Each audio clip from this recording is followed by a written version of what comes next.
Glory B to God. ദൈവത്തിൻ്റെ പരിശുദ്ധമായ നാമം ഈ ദിവസം വാഴ്ത്തപ്പെടുമാറാകട്ടെ. എന്നെ ശ്രമിക്കുന്ന എല്ലാ പ്രിയ ദൈവമക്കൾക്കും യേശു ക്രിസ്തുവിൻ്റെ നിസ്തുല നാമത്തിലുള്ള എൻ്റെ സ്നേഹവന്ദനങ്ങൾ.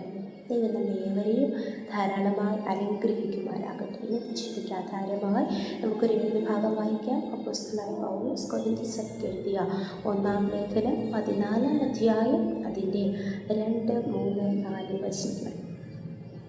അന്യഭാഷയിൽ സംസാരിക്കുന്നവൻ മനുഷ്യരോടല്ല ദൈവത്തോടത്രേ സംസാരിക്കുന്നു, ആരും തിരിച്ചറിയുന്നില്ലല്ലോ. എങ്കിലും അവൻ മർമ്മങ്ങളിൽ സംസാരിക്കുന്നു.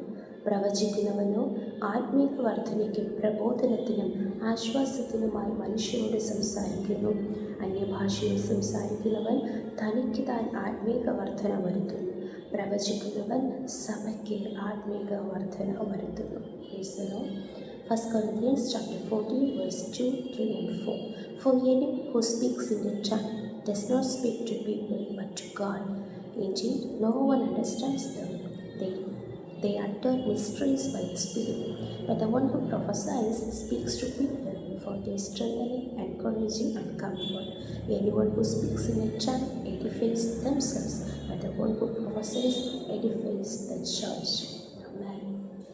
ഈ നാളിൽ പരിശുദ്ധാത്മാവ് വ്യക്തമായി നൽകിയ ഒരു ആലോചനയാണ്.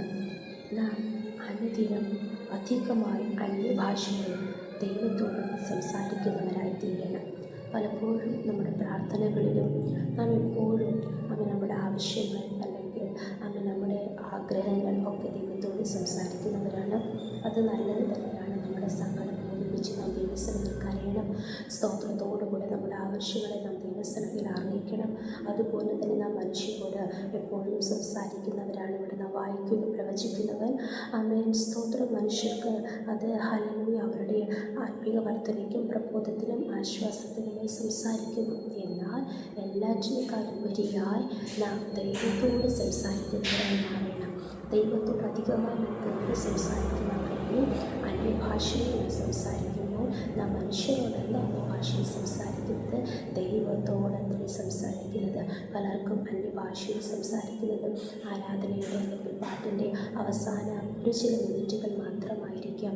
അതൊരു ചടങ്ങ് പോലെ നടത്തേണ്ട കാര്യമല്ല. എപ്പോഴും നാം അന്യഭാഷകളെ ദൈവത്തോട് സംസാരിച്ചു കൊണ്ടിരുന്നാൽ ദൈവിക മർമ്മങ്ങളെ നമുക്ക് മനസ്സിലാക്കുവാനിടയാകും. അന്യഭാഷയിൽ സംസാരിക്കുന്നത് അതിൻ്റെ അർത്ഥം മനുഷ്യർക്കാർക്കും തിരിച്ചറിയാനില്ല. എന്നാൽ ദൈവത്തോട് സംസാരിക്കുന്നതാകയാൽ ആത്മാവിൻ മർമ്മങ്ങളെ നാം സംസാരിക്കുന്നു. ദൈവത്തിൻ്റെ ആലോചനകളെയും നമുക്ക് പ്രാപിക്കുവാനിടയാകും തീരും. മാത്രമല്ല അന്യഭാഷയിൽ സംസാരിക്കുന്നവൻ തനിക്ക് താൻ ആത്മീക വർധന വരുത്തുന്നു. പലപ്പോഴും നാം മറ്റുള്ളവർക്ക് ആത്മീക വർധന വരുത്തി കൊടുക്കുന്നവരാണ്. അല്ലെങ്കിൽ മറ്റുള്ളവർക്ക് പ്രയോജനകരമായി മാറണമെന്ന് നാം ആഗ്രഹിക്കുന്നവരാണ്. അത് നല്ലതാണ്. പക്ഷേ നാം തനിക്ക് നമുക്ക് തന്നെ ആത്മീക വർധന വരുത്തേണ്ടതിന് നാം എപ്പോഴും അന്യഭാഷയിൽ സംസാരിക്കുന്നവരായിരിക്കണം. ഈ നാളുകൾ പരിശുദ്ധാത്മാവിൻ്റെ അഭിഷേകം പ്രാപിക്കാതെ വണ്ണം ആരെങ്കിലും കാണപ്പെടുന്നുവെങ്കിൽ നമ്മെ റോമർക്കെതിരെ 8-ാമത്തെ വായിക്കുന്നു. എൻ്റെ ആത്മാവില്ലാത്തവൻ എനിക്കുള്ളവനല്ല. ക്രിസ്തുവിനെ മരിച്ചവരുടെ ഇടയിൽ നിന്ന് ഉയർത്തെഴുന്നേൽപ്പിച്ച അതേ ആത്മാവ് നമ്മളിൽ വസിക്കുന്നെങ്കിൽ മാത്രമേ നമ്മുടെ മർത്യശരീരങ്ങൾ രൂപാന്തരപ്പെടുകയുള്ളൂ. കർത്താവിൻ്റെ വരവെങ്കിൽ നമുക്ക് എടുക്കപ്പെടുവാൻ കഴിയുകയുള്ളൂ. ഈ നാളുകളിൽ കാത്തിരുന്ന പരിശുദ്ധാത്മാവിൻ്റെ അഭിഷേകം പ്രാപിക്കുക.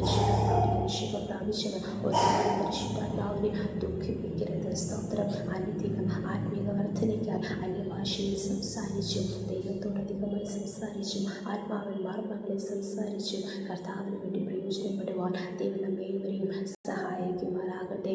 നാം ഈ വചനം സംസാരിക്കുമ്പോൾ തന്നെ എനിക്ക് പെട്ടെന്ന് ഓർമ്മ വരുന്നത് എൻ്റെ മാതാവിൻ്റെ കാര്യമാണ്. തൻ്റെ മരണാവസ്ഥയിൽ കൂടി അവസാന നിമിഷവും ഞങ്ങൾ ഒരുമിച്ച് പ്രാർത്ഥിച്ചപ്പോൾ മാതാവ് അന്യഭാഷയിൽ സംസാരിക്കുന്നത് കാണുവാനും കേൾക്കുവാനും ഇടയായി തീർന്നു. സ്തോത്രം. അതുകൊണ്ട് ലാസ്റ്റ് മിനിറ്റ് പോലും പ്രത്യാശയോടെ തേജസ്സോടെ ഒരു മഹത്വത്തോടെ ഹല്ലേലൂയ ആമേൻ സ്തോത്രം സ്തോത്രം സമാധാനപരമായ അന്ത്യം മാതാവിന് പ്രാപിക്കുവാൻ ഇടയായി തീർന്ന അവസാന നിമിഷവും വേദനയുടെ മധ്യത്തിലും ആമേൻ സ്തോത്രം സഹിക്കുവാൻ കഴിയാത്ത പ്രതിസന്ധികളുടെയും ഭാരങ്ങളുടെ നടുവിലും മാതാവ് പലപ്പോഴും ദൈവത്തോട് അന്യഭാഷയിൽ സംസാരിക്കുന്നത് കാണുവാനും കേൾക്കുവാനും ഇടയായിട്ടുണ്ട്. സ്തോത്രം സ്തോത്രം. അങ്ങനെയാണെങ്കിൽ പ്രിയ ദൈവമക്കളെ, നാമും അങ്ങനെയുള്ള അപ്പോസ്തലനായ പൗലോസ് നമ്മെ പ്രബോധിപ്പിക്കുന്നു. അങ്ങനെ അന്യഭാഷയിൽ അധികമായി നമുക്ക് സംസാരിക്കാം. ഈ നാളുകളിൽ അങ്ങനെ നാം സംസാരിച്ചു തുടങ്ങുമ്പോൾ നമ്മുടെ വ്യക്തിപരമായ ജീവിതത്തിൽ, നമ്മുടെ ആത്മീയ ജീവിതത്തിൽ തന്നെ വലിയ വ്യത്യാസങ്ങൾ നമുക്ക് കാണുവാൻ ഇടയായിത്തീരും. നമ്മുടെ അതിരുകൾ അകന്നു പോകും. നമ്മുടെ ആത്മീയ പരിധികൾ പൊട്ടും. നാം പോലും പ്രതീക്ഷിക്കാതെ ചിന്തിക്കാത്ത രീതിയിൽ കർത്താവ് നമ്മെ എടുത്ത് ഉപയോഗിക്കുവാൻ ആരംഭിക്കും. ഈ നാളുകളിൽ അധികമായി അന്യഭാഷയിൽ ദൈവത്തോട് സംസാരിക്കാം. നമുക്ക് തന്നെ ആത്മീയ വർധന വരുത്തുന്നവരായി മാറാം. ഈ വചനങ്ങളാൽ ദൈവം നമ്മെ ഏവരെയും അനുഗ്രഹിക്കുമാറാകട്ടെ. നമുക്ക് ഒരുമിച്ച് പ്രാർത്ഥിക്കാം. നല്ല ദൈവമേ, സ്വർഗ്ഗസ്ഥ പിതാവേ, അനുഗ്രഹിക്കപ്പെട്ട ദിവസത്തിലും അങ്ങനെ നിങ്ങൾക്ക് നൽകിയ ആലോചനയ്ക്കായി സ്തോത്രം ചെയ്യുന്ന കർത്താവേ, അപ്പാ പരിശുദ്ധാത്മാവിൻ്റെ വിഷയം പ്രാപിക്കുമ്പോൾ തന്നെ അങ്ങ് കർത്താവ് ഞങ്ങളുടെ അത്തരങ്ങളിൽ കർത്താവെ പകരുന്ന ഈ അന്യഭാഷകൾ കർത്താവ്, ഞങ്ങളത് കർത്താവ് നിസ്സാരമായി കാണാതെ ഓരോ ദിവസവും കർത്താവെ അനുദിനം അന്യഭാഷയിൽ അധികമായി അങ്ങോട്ട് സംസാരിച്ച് ആത്മാവിൽ മർമ്മങ്ങൾ സംസാരിച്ച് ഞങ്ങൾക്ക് തന്നെ ഞങ്ങൾ ആത്മീയ വർധന വരുത്തുന്നവരായി മാറുക. ഞങ്ങളെ തന്നെ പൂർണ്ണമായി സമർപ്പിക്കുന്നു. മനുഷ്യരോട് അധികമായി സംസാരിച്ച് അല്ലെങ്കിൽ ഹല്ലേലൂയ അമലോകപരമായ കാര്യങ്ങൾ ചിന്തിച്ച് ഞങ്ങൾ ആത്മീയം കർത്താവ് കുറഞ്ഞു പോകുന്ന അവസ്ഥയല്ല.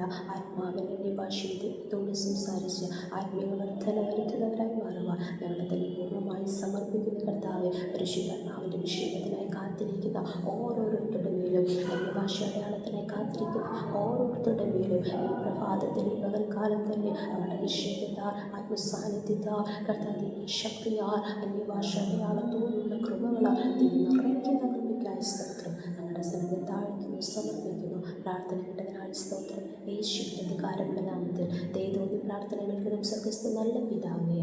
ആമേൻ ആമേൻ ആമേൻ. May God bless you.